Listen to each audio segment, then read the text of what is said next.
reference a champagne thing, but I couldn't do it. Brut, blue ribbon. How's that? Brut ribbon. Brut. You know, like a champagne. Yeah, no, I get it. Okay, it's not working for me today. Oh, well. You're going to have to pull me out. Have we faded in yet? I think we have. Okay, awesome. Hello, dear listeners. Hey, everyone. I'm Kaki. I'm Kay. You're listening to The Joy of Trek. And this is another story reading we have for you today. Anselm edition. Dun, dun, dun.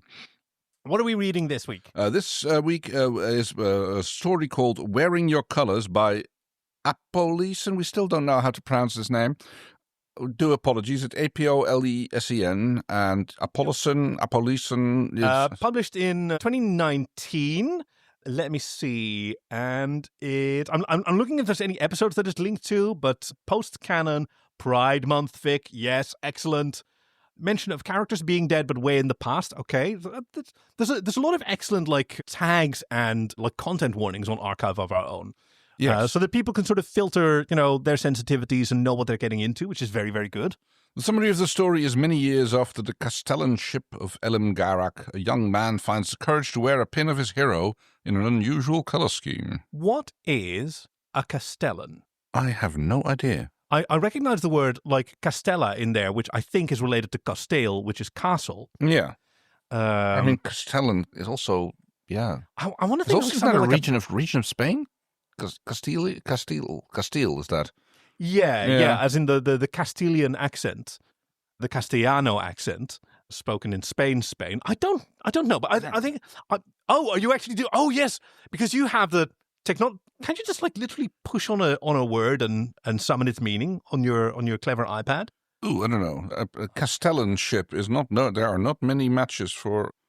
No, but what we need is... okay. A castellan is a governor or warden of a castle or fort, so... Oh, okay, there we go. Yeah, there we go. Yeah, that makes sense. Yeah, I was thinking something like a major domo. Right. Which I also don't completely know what it is, except that Zazu is one in The Lion King, but that sort of tells me a lot. Major domo is really the master of the house.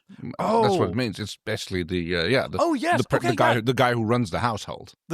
Of the domus, yes. Right, wow. yes. Huh, thank you. And let me see. Apolesen, I'm just going to make an assumption here, apologies again, says this fic was written as a celebration of Pride Month. Trigger warnings for those sensitive. Homophobic parents, mention of legal homophobia, mention of major characters being dead, but with no details given, and the deaths are implied to be quite some time in the past. Very sensitive. Thank you to the author for these, as always. Shall we warp off into the story? It's a real highlight being able to push the buttons, right? It does. Elon Misat was almost through the front door when his mother spoke. Where are ye off to? He jumped at her voice. Then, pulling himself together, he looked over his shoulder. Mother had made it halfway into the hallway without him hearing. To the gelata, Anton said. I'm seeing Zeral. As soon as he spoke, he heard his father rising. By the end of the sentence, he was in the hallway too. I thought you said Zeral was on a hike with that organization of hers, Father said. The, Cardassian Guides? She's back, Elon said quickly, reminding himself that he needed to stop telling his parents these things. It might fill the silence, but it clearly undermined his lies. I'll be back home for dinner. Bye. He had almost turned back to unlock the door when his father said, Wait a second. Reluctantly, Elon let his hand fall from the door panel. Even if his father had said nothing more, he knew that he had been caught. He turned to face him. Yeah? What's that? Father asked, pointing at his jacket. That pin thing? Mother looked at the enamel pin on Elon's jacket, then at her husband. It's Castellan Garak, she said. Yeah, I see that, Father said, but why does it look like that? He waved his hand at it. Colours. I mean, colours alone seems to be a bit of an offence on Cardassia. Yeah, now I think on it. Yeah, they're a very... Oh, no, maybe they're like bees. You know, maybe they can see into ultraviolet like you can, and they're actually soups colourful. Oh, right. Except we just can't see those. They put Quark's outfits to shame, but it's all in frequency range that humans can't see. But maybe they can also see our human frequency ranges, but they're just kind of gauche. Right? Anything below ultraviolet. Yeah, exactly. It's like pastels. Like no. Oh, that's so 80s. Yeah, exactly. Yes. This is beige. This is earth tones. Fine. Earth tones. Hey.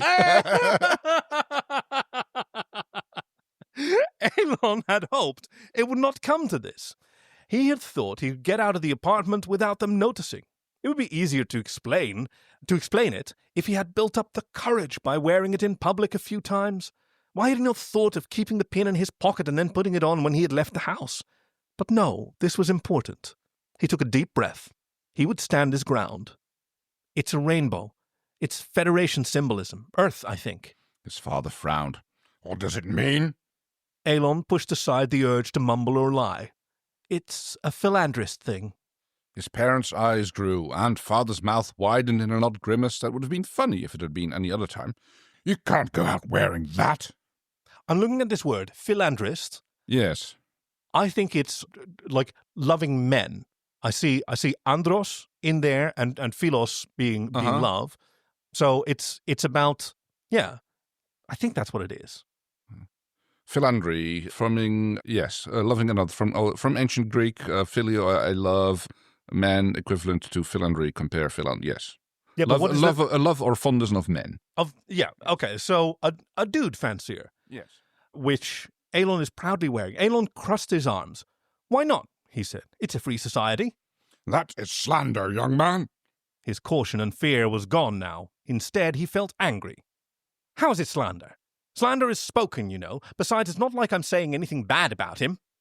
You're saying Elim Garak was a philanderist. It's not illegal anymore. It damn well should be. At least making those kinds of maligning pins. One of the greatest statesmen of post-fire Cardassia. Oh, wake up, Dad. He was totally a philanderist. How do you know that? Mother snapped. I've been reading about him. That book you've been going on about, Father said. It's not an authorized biography. Ooh, I wonder if that's a stitch in time. Ooh, could well be. And that's why it can tell the truth, Elon said. Because some state historians won't dare to include that kind of thing because people like you who think being a philanderist is a bad thing. Fine, Father exclaimed in a tone that made it clear that it wasn't. Where's your proof? He lived together with another man the last half of his life. That was his personal physician, Mother said. And they were roommates. He was an important man after what happened to the castellan-ship. It was a necessary precaution. Elon let the mention of his famous namesake pass. He was pretty sure Elon Gemor was a philanderist too. Damn, their entire democracy seemed to be founded by them. Not a bad feat for a bunch of deviants. Wasn't just that, Mum. They lived out their lives together. They were buried next to each other. Yes. Oh, like Hnumhotep and... Very good roommates. Yeah, exactly. Oh, there was this thing about these two like ancient Egyptians, and they were buried in a ceremonial tomb. Two men. One of them was like the royal manicurist. The other was a scribe, who both had like their own families and children. Right. But they were not buried with them. They were buried together. Yeah. With the inscription like as together in death as they were in life, and they are widely considered to be history's first recorded roommates. And where is your proof that they, Father made a grimace at the thought, did those kinds of things to one another? Are you saying that just because we don't have pictures of them f***ing, they can't have been a couple? Elon asked. The look of shock on his parents' faces did not slow him down. Why is it so hard for you to even entertain this possibility that he loved men? The old laws against it are gone. It's not a bad thing to fall in love with someone of the same gender. So why can't you and people like you not just accept that? The Federation is fine with it. They even let people marry whomever they want. Hell yeah. We're not the Federation! We could be, Elon bid back. We should be, even. Okay. Father made a sound not unlike a hound trying to get rid of a furball, but it is a Cardassian hound, so it's, I think it goes a little bit like this.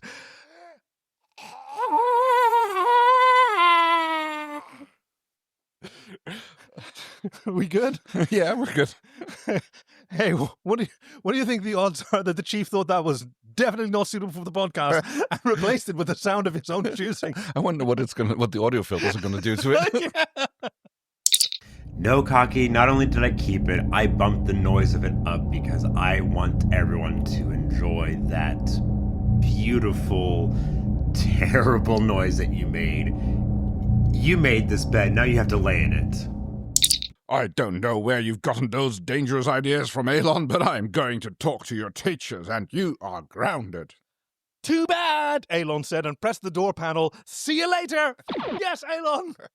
Giving his jacket a final tug, he stepped outside. He descended the stairs 3 steps at a time, ignoring despair and shouting after him.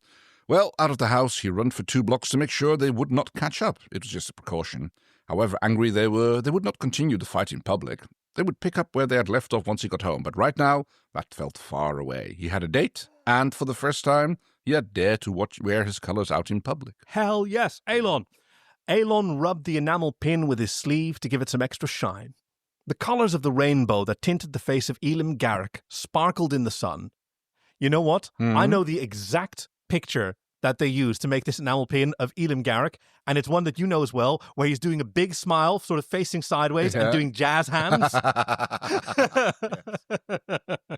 I'm down with that headcanon. Right? That's absolutely it. Sparkling in the sun. However much he had read about the man, Elon did not know how he would feel about being an icon. I think Garak would like it. Secretly, he would protest, of course, but... Yeah. He would either have found it hilarious or vulgar. Whichever it was, he had become a posthumous symbol that meant something to those like him.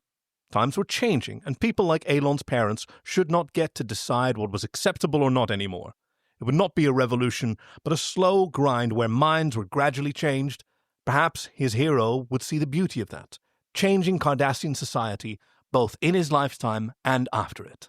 Come on, Castellan, Elon said. Let's go make you proud. Oh my God, what a line! I love that story. Oh, that's fantastic. Thank you so much for that, apolesen. Yeah, thank you so much. This was Wearing Your Colours, originally published in 2019. Oh, I love this so much. Happy Pride, everyone.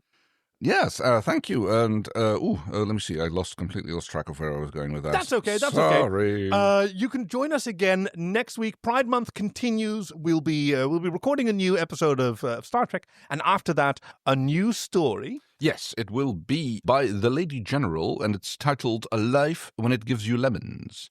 When another workplace accident on the Cerritos, oh God, where else, leaves the hydroponics bay and Kaishon's garden in shambles, it's Ransom to the rescue. Oh. Ooh. So Kaishon is the Tamarian who, speaks like Darmok. Oh, right, yes. Was about the Tamarian language. Yeah. So I'm expecting a lot of fun aphorisms there. Oh, excellent. So, yes, please join us next week for a regular episode of The Joy of Trek. Yeah. And with that said... The hell is this? I'm leaving Starfleet.